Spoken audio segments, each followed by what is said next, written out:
There is hardly anything you could tell me that makes me want to play a game less than that it is a take that game. I was handed Harvest and told, this is a take that game. Haha, no thank you. Okay, you only have to play it for 10 to 20 minutes if you don't like it. It's very quick. Okay, that's not a whole lot of suffering, I guess. And it's got a cute tomato on the front. How can I say no to that? It's not a prerequisite, but okay. Let me at least read the rule book. It has my weakness, cute stories. It has a cute story about how the original designer in 1992 designed the game as a favor for the president of the Pokemon Company and his kids. And then the developer of the reprint remembers this as a kid playing this game on the Shinkansen bullet train in Japan and wanting to reprint it so more people could play it. Cute stories. Fine, I guess I'll play this game.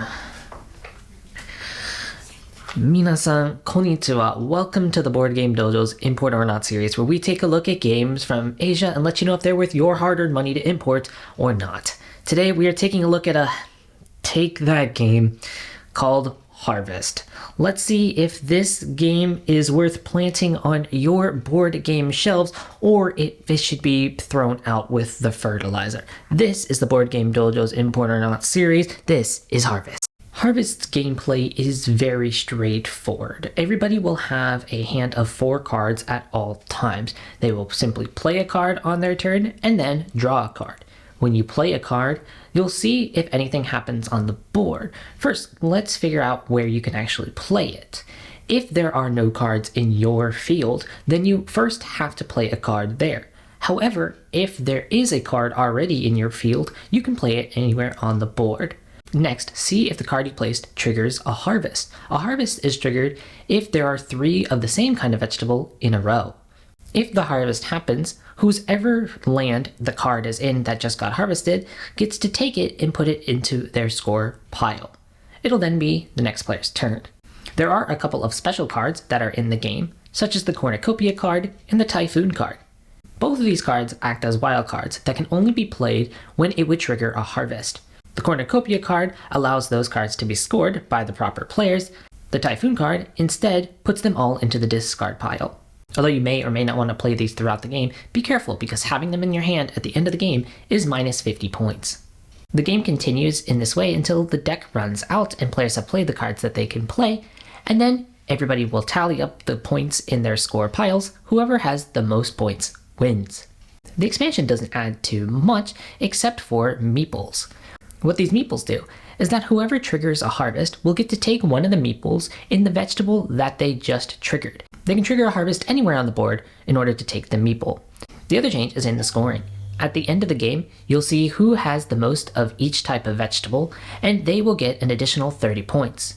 These 30 points are for each type of vegetable, so it is allowed that somebody can get multiple of the vegetables. Like if they have the most tomatoes and the most corn, they would get an additional 60 points. Again, whoever has the most points wins the game. And that's how you play Harvest with the expansion. This game is absolutely bananas. Wait, no, that's a fruit. This game is absolutely broccoli. I think that's partly why maybe this take that game actually works really well. Because there is this bit of impersonality that kind of happens because you're left with no choice in the matter. And I think that when I'm actually thinking about it, that is really my aversion to take that games, is it stems back to the take that games that I have played. For example, growing up, I was always the one who liked board games the best. So I can remember multiple times in my childhood of my family members ganging up on me so that maybe my little sister could win. If they prevented me from winning, everybody kind of won. But in this game, it's really hard to do that because it's really hard to really gang up on one person because there's a square and there's only a 2x2 grid. You yourself cannot fill up your own field, but oftentimes other people can't either, at least not without them losing the game themselves, which is kind of against the point. But the other part of that is that you can actually just feel like maybe other people really didn't have a choice because you're looking at your hand of 4 cards and going, I don't really have a choice. For example, maybe all you have in your hand are negative cards, which happens all the time. And you're just like, I'm sorry. This is literally the only thing that I can do. Or in other situations, you might have that really rare 40-point card and you're just like, oh man, I really want to save this for later. And yet, at the same time, I can only play it in somebody else's field and I might just be giving them 10 or 20 points. This is a bit of a different predicament, right? But still, you're giving your opponent points. Do you really want to do that? So there's all these little instances throughout the game of ways in which, because the luck of the draw happened in a certain way, it might benefit you sometimes, but oftentimes it is not. Except that everybody else is also going through the exact same thing in their own way. And so it keeps the game feeling really, really light. It's hard to feel like you are being personally attacked because pretty much everybody is being attacked all of the time. I bet you never really thought that you were going to be attacked by cute vegetables. But there's also this other thing that happens because everybody's kind of suffering in their own way of like, okay, let's create a temporary alliance where let's have you and me, we'll just suffer a little bit less. I'll plant a 10-point card in your field and you plant a 10 card in my field. What do you think? Almost like people are turning it into a co-op. Yes, that was a farming and board game pun. Please laugh. But then on the very next turn, they're blowing that thing up and going, I'm sorry, I really had nothing I could do. Here's a -20 in your field. And you go, wait, whoa. Didn't you two just create an alliance there? What happened between this turn and the last turn? So it's all these little things, in addition to the fact that it only takes 10, 20 minutes to play the game, that makes it feel light throughout the entirety of the runtime.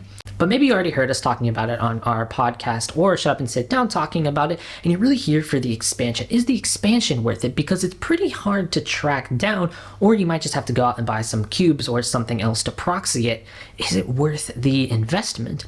And I think that, as you probably heard in our rules rundown, it doesn't really change the game that much. It is definitely one of those more of the same expansions rather than a vegetable patch of an expansion. But I think that kind of works because it really doubles down on the reason why this game works so well, which is kind of the swinginess that always leaves it feeling a bit unpredictable. What the expansion does is really incentivizes people to trigger more harvests, even if it is better for somebody else or it makes them lose points, because maybe, just maybe, I'm willing to sacrifice giving you some points now because I want the majority of tomatoes, and I think that later in the game that is going to be the difference. But where I think this expansion actually shines the most is in the two-player game, because it really gives you another aspect to strategize about. Now, not only are you worried about how many points they've accrued so far, you're also worried about how many harvests they've triggered, how many of each vegetable do they already have in terms of meeples in front of them.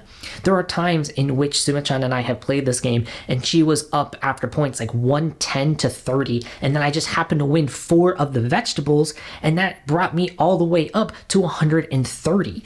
And so this swinginess aspect of it makes it so that you can't just concentrate on one thing. It makes it so that you can't just spend the whole game attacking the other player. You also have to hold back and be like, you know what? Honestly, I'm okay with giving them a little bit of points here because I need to maintain this majority. Now, do we play with it every single time? No, we don't play with it every single time. I would say it's probably like 60-40 towards we play with it, but I wouldn't call this an essential expansion at all. What I do think is it just gives a little bit of variability to people who have already played this game 5, 10, 15 times. If you're somebody like that, then yeah, I absolutely recommend the expansion. It is more of the same feeling of game that you're probably already enjoying if you're playing the game that much. Well, I hope that this review was helpful. If it was, please leave a like and a comment down below. We're trying to get to 1,000 subscribers, and once we get there, we are going to give away a signed game. So please look forward to that. Well, that's going to do it for us today. Thank you so much for watching. Arigatou gozaimashita. Until next time, じゃあね。